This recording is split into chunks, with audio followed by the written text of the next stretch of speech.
Biomutant is one of the more unique games that THQ Nordic has published since its inception.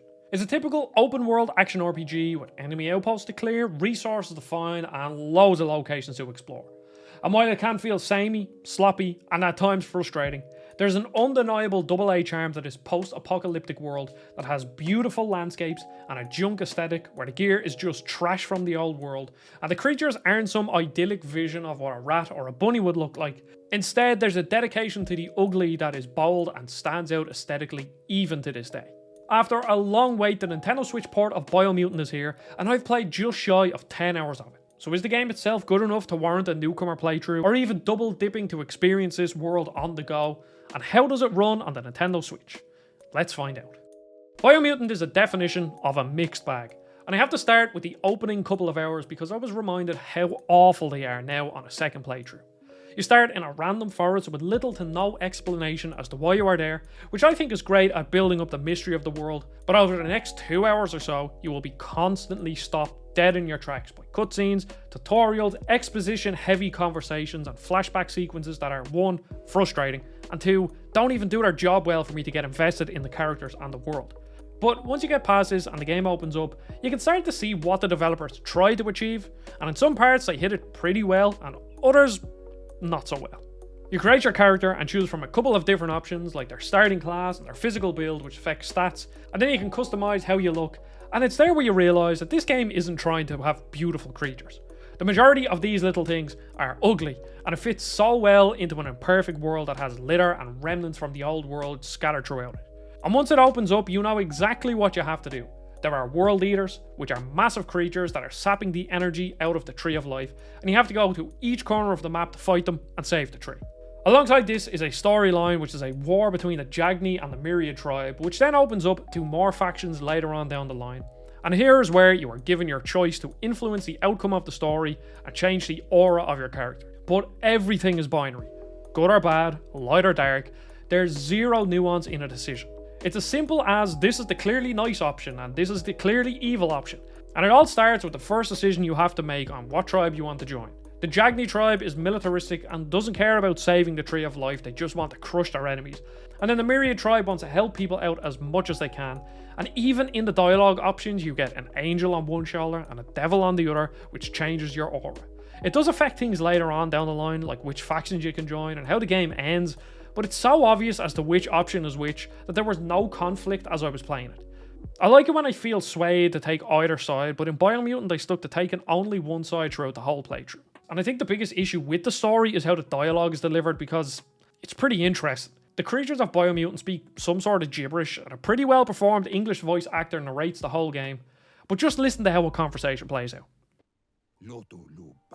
He wants to thank you for taking his side against the scavengers. He sounds familiar. You just can't figure out why. He presents himself as out of date. He knows he's way overdue, but he hasn't given up. Yeah, you heard it right. The character speaks their gibberish, and then the narrator translates it back to you. Conversations are not only tedious to experience, but also the writing is almost childlike, which I think is a deliberate choice, like how they call guns pew-pews, and they call other items similar names like that. But it's just so hard to engage with the conversation when it's delivered annoyingly and the writing is off-putting.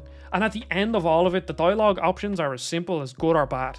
And I think if you're coming to this looking for a game that will have an interesting narrative or maybe some good world building, this won't be the game for you. Now everything else about the game isn't as bad, and it ranges from middling to good actually.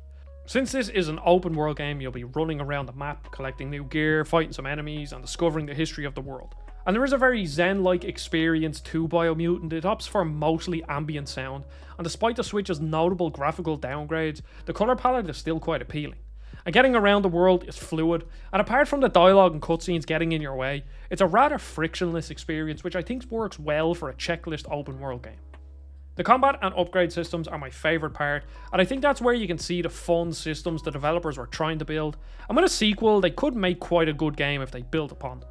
You have both melee and ranged combos to pull off, and some abilities that you could build your character around, and that's where I found the most fun.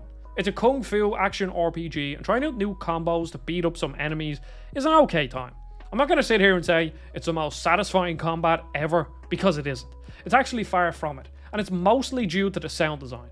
But dodging and parrying is good, and it feels quite flowy, which goes a long way in making it one of the better parts of the game. Now, the combat sound design honestly baffles me, and at first I thought it was a glitch. The sound of a sword slashing an enemy or a bullet being fired from a gun is so low that at one point I thought the audio just cut out.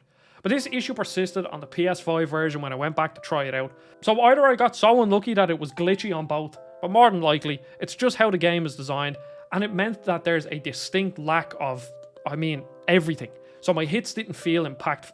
Swapping out weapons to figure out my favourites, upgrading my character with new combos and abilities, and best of all, crafting some unique weapons is where the game piqued my interest the most.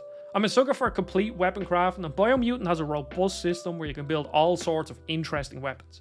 And since this is a very junk heavy world, you can have toilet plungers or old wrenches and all sorts of different things as your weapons, and I really like that dedication to everything being recycled. Your character uses all sorts of household items as weapons, but then they also have very human armor like leather jackets and other things that we would see yourself wearing. As for the port on the Switch, it's exactly what I was expecting. The game runs relatively smoothly with the odd frame drop here or there, but never so much that it totally ruins the experience like Mortal Kombat 1 or Batman Arkham Knight last year.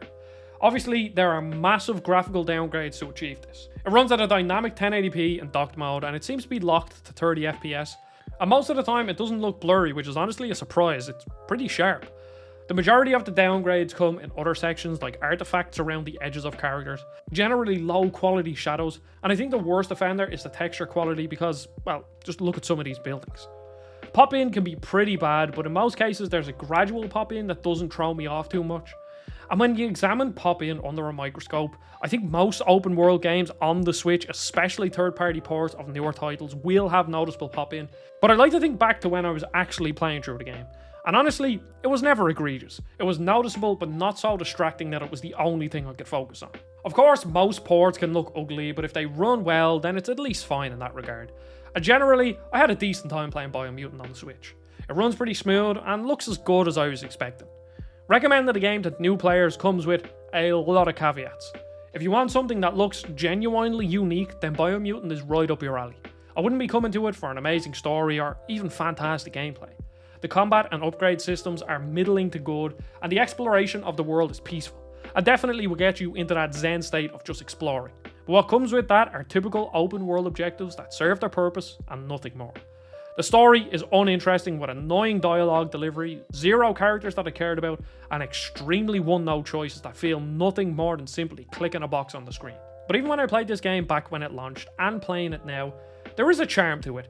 Now, I will admit, I love AA games. I've always enjoyed them. I've always loved sitting down and examining them and seeing what parts are good, what parts are bad. And I think one thing that you have to realise about AA games is that a lot of them don't have the budget, the team size, or even the development time to fully flesh out their vision. And that's why I love playing and talking about AA games. Because barring a few, let's say Banisher's Ghost of New Eden that came out last year, or A Plague Tale Innocence, there's just a charm to these games that are made by a smaller team, or a team that had a lesser budget.